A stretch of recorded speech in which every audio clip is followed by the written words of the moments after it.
Hello there and welcome to my YouTube channel. My name is Alain and in this video I'm going to introduce you to the Dutch language.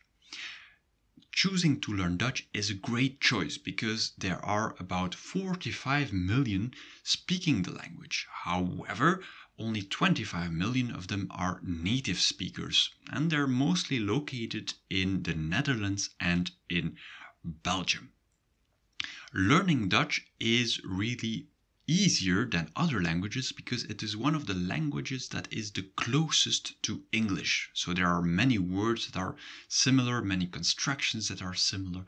So isn't that a great relief? However, there are 5 big challenges you'll have to overcome when you're learning Dutch. And challenge number 1 is just because it is similar to Dutch, many Dutch-speaking people know English. So they will try to reply to you in English or in maybe another language you already know. So even when you're asking, hey, please, can I practice my Dutch? Please, please, please, they will be like, no, it's okay. Second challenge, the accent. In Belgium and in the Netherlands, we have a different accent. 99% of the words are the same, and in written it's 99% the same. However, this is important if, for example, you're going to move to Belgium and you're looking for an online teacher. Make sure to book one from Belgium because it would give you more difficulties just to adapt to the Dutch accent.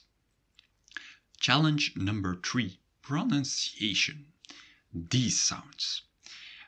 As you're learning, you will start to get to know these sounds and you will start to learn that these are not that easy to pronounce. So let's try it. So that's A, U, E, and E.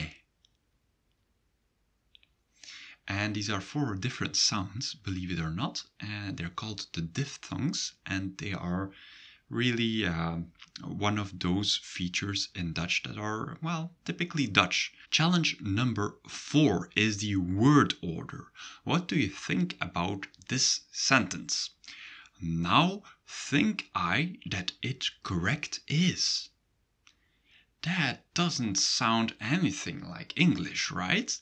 And yeah, that's not correct in English. However, in Dutch we say, nu denk ik dat het correct is. So that's a bit of an extreme case here.